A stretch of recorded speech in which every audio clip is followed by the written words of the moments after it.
Every high priest is selected from among the people and is appointed to represent them in matters related to God, to offer gifts and sacrifices for sins. He is able to deal gently with those who are ignorant and going astray, since he himself is subject to weakness. This is why he has to offer sacrifices for his own sins, as well as for the sins of the people. And no one takes this honor on himself, but he receives it when called by God, just as Aaron was.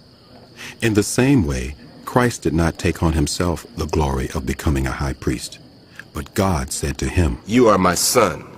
Today I have become your father."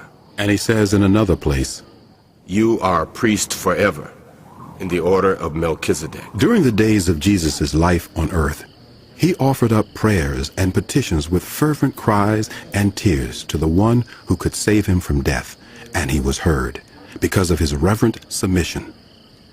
Son though he was, he learned obedience from what he suffered, and once made perfect, he became the source of eternal salvation for all who obey him, and was designated by God to be high priest in the order of Melchizedek. We have much to say about this, but it is hard to make it clear to you because you no longer try to understand. In fact, though by this time you ought to be teachers, you need someone to teach you the elementary truths of God's Word all over again. You need milk, not solid food. Anyone who lives on milk, being still an infant, is not acquainted with the teaching about righteousness. But solid food is for the mature, who by constant use have trained themselves to distinguish good from evil.